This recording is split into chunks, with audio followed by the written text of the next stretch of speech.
been in public life for about 45 years. And I'm just about to realize that maybe some records are being set the way things are going right now. I spent 39 of those years in the North Carolina House, serving that body and serving the state and my constituency for 39 years. It looks like I may be setting another record in the North Carolina Senate, because we adjourn today and I don't come back as I have committed to do for the short session. I will be the shortest serving senator for a couple of hours. So I better get my licks in now. But it's been a pleasure to have had this experience. And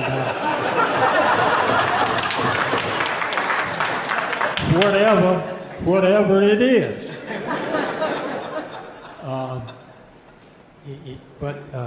I guess holding those two records may be something to be. But let me say this to you. I've been, like I said, in public service for 45 years now and have enjoyed it and done what I could for the people that I've had to serve. Many folks have asked me, how did you do it? How did you put up with it? How did you do this and that and the other? There are certain principles that guide you throughout your life. Oh yeah, I went to jail a couple of times for trying to get folks to understand what equality meant. I had several mentors. Many people know that my close friend and mentor was Martin Luther King Jr., who stayed in my house. We spent nights talking about where the world was going. And I got a little education, had an opportunity to travel, had an opportunity to see people, to meet people, to talk to people, to read. And several things I've read that I would like really to hope that people would go back and read these things. And there are about 3 or 4 things I would like to leave in this short time that I'm here. The first one is my friend, the namesake, who was named after his namesake. I read in the early 15th century that the great theologian Martin Luther was being excoriated because of his writings against the great Holy Roman Catholic Church. And they finally decided to have a conference on that and to find out whether or not Martin Luther really put out those theses saying that the church was teaching them wrong. And they called the meeting and asked him.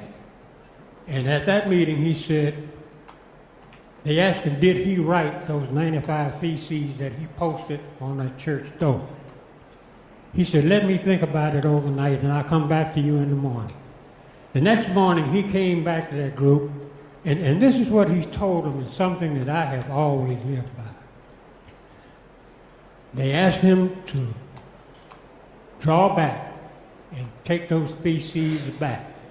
He said this, I neither can nor will recant anything, for it is neither right nor safe to act against conscience.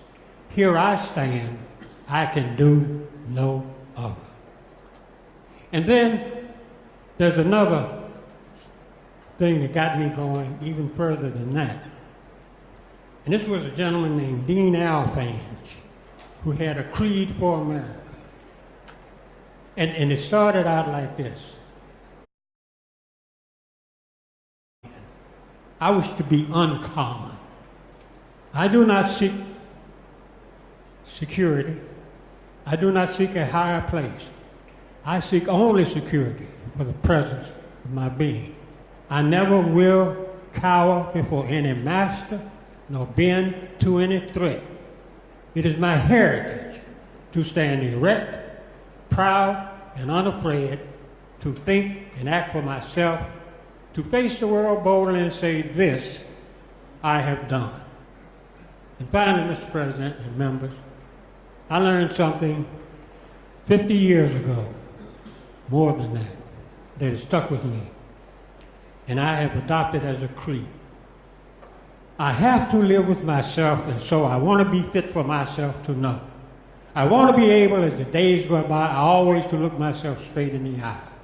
I don't want to stand with the setting sun and hate myself for the things I've done. I don't want to keep on the closet shelf a lot of secrets about myself and fool myself as I come and go into thinking that nobody else will know the kind of person I really am.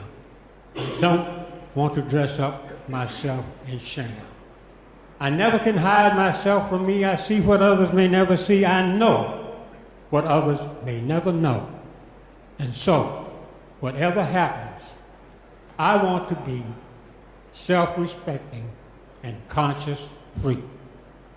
Finally, as I leave here, I leave with a benediction. Benediction I learned here again a long time ago. One that has kept my faith in a lot of people, and one that had kept me going through the times when we were struggling on the lines, fighting for equality.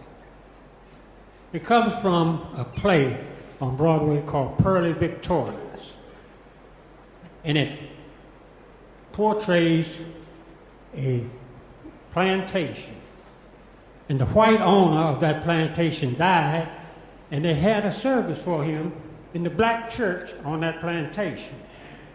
And Reverend Pearly gave the benediction at that funeral. And here's what he said. Today, my friends, I find in being black a thing of beauty, a joy, a secret cup of gladness, a native land in neither time nor place, a native land in every black person's face. Be loyal to yourself, your hair, your lips, your southern speech, your laughing kindness.